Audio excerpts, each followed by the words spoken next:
It was in the second year of Okonkwo's exile that his friend, Obiarka, came to visit him. Hey, Okonkwo. Hey, Obiarka. Okonkwo was very happy to receive his friend. Amo. During the last planting season, a white man had appeared in their clan. An albino? He was not an albino, he was quite different. And he was riding an iron horse. The first people who saw him ran away, but he stood, beckoning to them. In the end, the fearless ones went near and even touched him. The elders went to the oracle and told them that the strange man would break their clan and spread destruction among them. And so they killed the white man and tied his iron horse to the sacred tree. What did the white man say before they killed him? He said nothing. For a while, nothing happened, but then 3 white men and a very large number of other men surrounded the market. Oh. Their clan is now completely empty. Never kill a man who says nothing, for they are the most harmless ones. When nearly 2 years later, Obiarka paid another visit to his friend in exile, the circumstances were less happy. The missionaries had come to Umofia. They had built their church there. The arrival of the missionaries had caused a considerable stir in the village of Mabanta. The missionaries were spreading the word about their religion. Okonkwo's son Nui was captivated by the missionaries speak of a new religion. The missionaries asked for a piece of land in the village, and the elders gave them a piece of the evil forest, figuring that they would die in there within a couple of days. After a few days, the missionaries were comfortable in their church, and they were getting new people to join them.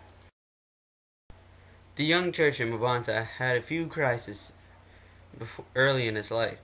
At first, the clan had assumed that it would not survive.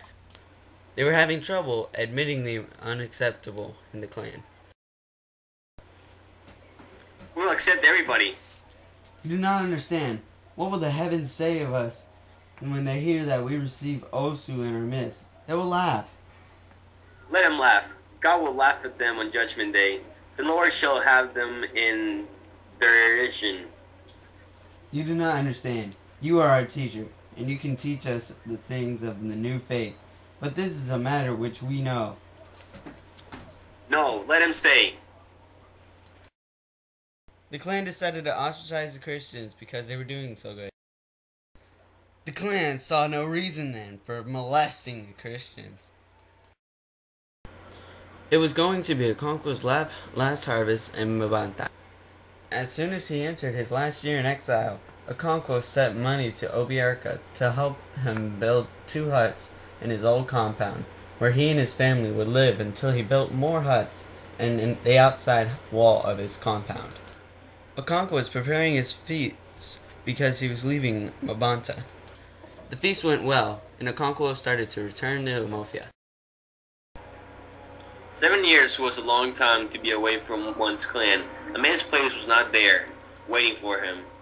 As soon as he left, someone else rose and filled it. The clan was like a lizard. If it lost its tail, it soon grew another. Higher class people have now started to join the church. The white man had also brought a government. The people hated the court messengers because they were foreigners and hot-handed. They were called Khatma. The villagers that came up with this song, Khatma of the ash buttocks, he is fit to be a slave. The white man has no sense. He is fit to be a slave. The white man brought a market and also made palm oil expensive. Akuna and Mr. Brown were discussing their religious beliefs.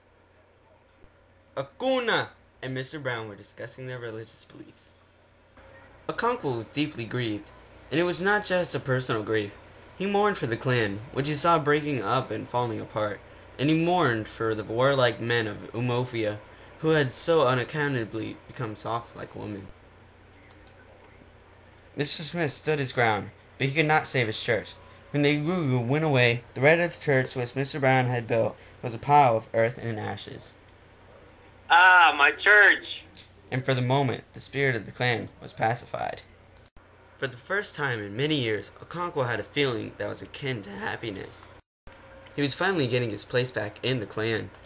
6 men of Amofia were invited to the courthouse, including Okonkwo. He did badly until the villagers finally paid the 200 cowries.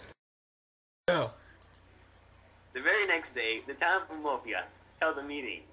20,000 men came to this meeting. This meeting was about to find the unity of Mofia itself.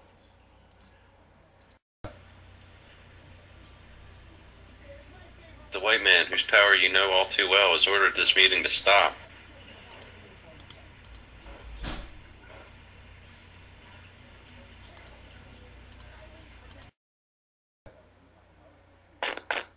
Where's Okonkwo?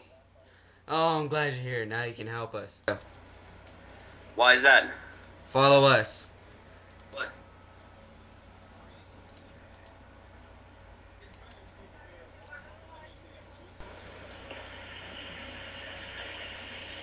He hung himself.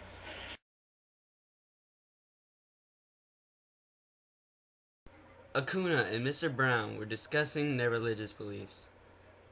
When Justin Bieber appeared.